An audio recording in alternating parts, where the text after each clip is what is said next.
The candidates for governor are making promises, but they'll have to deal with the General Assembly next year, the state legislature. And with us today, two state senators. First, Bob Duff with the Democrats. He is the majority leader. And Paul Formica representing the Republicans. And senators, thank you for being with us here today. Thanks. Thank you. Good Senator Formica, I'll begin with you because you represent Eastern Connecticut and the casinos are there. And we were just talking about that. It's no doubt going to be an issue next year. It will come up. Expansion of casino gambling. Where do you stand on it? Well, I think, we have had long-standing partners in Eastern Connecticut that have provided opportunity for revenue and jobs here in the state of Connecticut for the last 20 years.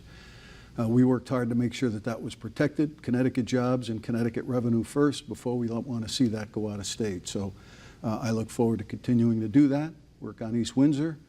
We can talk about Bridgeport, as we move down, and then, of course, the sports and online betting is going to be a conversation. And Senator Duff, it's not your district, but you're not too far away in Bridgeport. They want a casino. MGM wants to spend a lot of money there. How do you say no to a company who wants to sink maybe, close to $1 billion? Well, it's real simple. I mean, we have two tribes right now that employ thousands of people in the state of Connecticut. They provide revenue of about $200 million. They could be more than that even through our slot machines and our exclusivity with that. So we have worked hard with our partnership with them to potentially open a third casino. That is, they're working together on that would even employ thousands of more people for our state. So for me anyway, and I believe Senator Formica and I are on the same page, is that we view the relationship we've had with the tribes as one that has been long-standing, that we should continue. And the fact of the matter is, when you talk to MGM about what their plans are and what they want to do, they cannot answer the simple and essential question, which is, once we break the compact that we have with the tribes, are they going to fill in the $200 million or more that we get from them right now? The answer is no. So that would be a huge hit for us in our state budget if we were to break that compact and allow them to come in without some sort of other arrangement. Is there a way to sit down with the tribes and perhaps MGM and hammer out a deal where the three of them run a Bridgeport casino? Well, I think, there's always opportunity for conversation. I think, but the time has come for conversation, and they've tried that. And the fact of the matter is the exclusivity clause in the compact calls for a certain dollar amount with regard to revenue from the tribes. They've done that. As I said, I think in the new session coming up with a new legislature and a new governor, we're going to have those conversations. Let's shift to that next new governor, whoever it may be, Bob Stefanowski or Ned Lamont. Let's say, for argument purposes here, that it's Bob Stefanowski, and one of the first things he's going to do is call for elimination of the income tax. If that bill comes to the Senate, what are you going to do? Well, I don't think there's much of a chance of that, actually, because we've even had legislative leaders say on the Republican side that that's not even realistic, and there's no way to even pay for that. The income tax is about 55% of the revenue that we receive for our state budget, and so what that really is, eliminating state income tax. And understand, nobody likes to pay taxes, and I certainly don't like paying taxes either, but we understand that in order to have good schools and transportation system, take care of our seniors and pay for things like higher education, that's what goes towards it. However, if he were to propose something like that, he would be the author and the master of the largest property tax increase for every single middle class and working family in the state of Connecticut. Make no mistake, you get rid of the income tax, your property taxes are going to go through the roof. Senator Formica, what's the view in the Senate? Is this even feasible, that he wants to get rid of the income tax? Well, I think the conversation that the governor's had on the way to this primary was, can we do this over 8 years? We just passed a bipartisan budget that provided for the elimination of income tax on Social Security and a phase out on income tax, Connecticut income tax on pension over a period of 7 years. So that's not going to happen in year 1. It's not going to happen in year 2. It may not happen in year 10.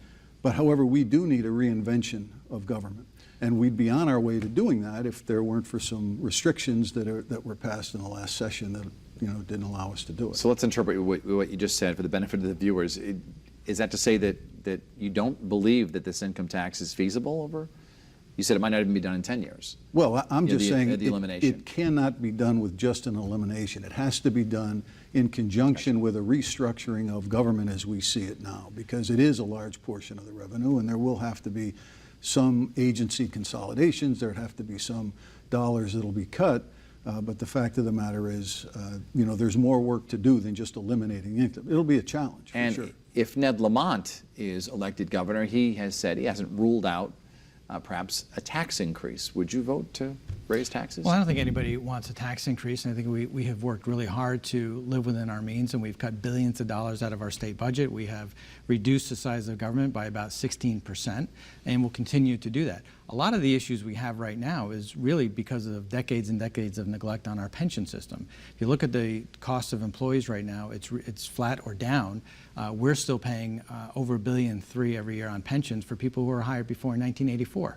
But I think we have been very, very good about working to live within our means. What we're seeing right now, increased revenues coming in, and we saw just the other day where we have a potential budget surplus. We had a surplus last year as well of over $1 billion that was put in our rainy day fund.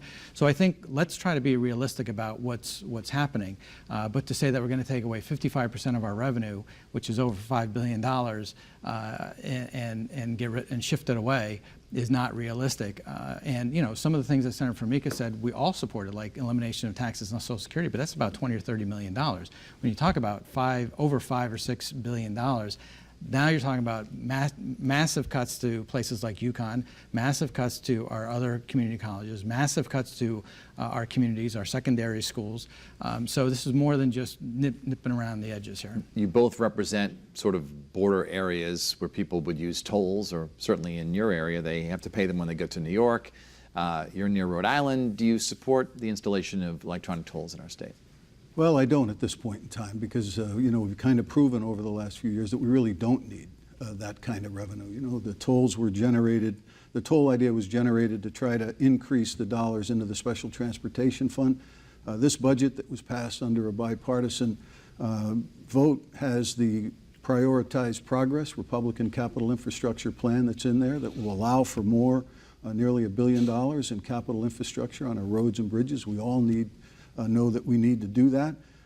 So we're moving forward without new taxes and without tolls. So the fact is this $10 million study is ludicrous that the governor has proposed. And we can't really do some of the things with tolls as regards to the 1983 compact that happened when we eliminated tolls back, as you remember, when that horrific accident happened. One of the toll proposals was tolls in the interior of the state as well, where it would cost maybe someone $1.50 to drive from Hartford to New Haven. How will that go over, though? Well, I haven't endorsed the tolling idea either, but I would say that Connecticut has the third most traveled highways in the nation, and if we're going to continue to grow our economy and we're going to deal with the transportation issues that we have, an aging infrastructure, and have expanded bus and train service, we've got to figure out ways in which to pay for that. So we've got to have those kind of conversations. However, it's important for us to think about ways so that we're not just kicking the can down the road. I just came back from Florida. And Senator Duff, I'm sorry to catch up. We are actually running out of time in this program, but it's a lively debate that we have certainly will be picking up again this year. Senator Duff, Senator Formica, we thank you so much for being on Face the State, and enjoy this last Sunday of August. And just a reminder, a month from today is our gubernatorial debate right here live on Channel 3 at UConn. And we'll have all the details on that coming up in the weeks to come, but should be another lively debate.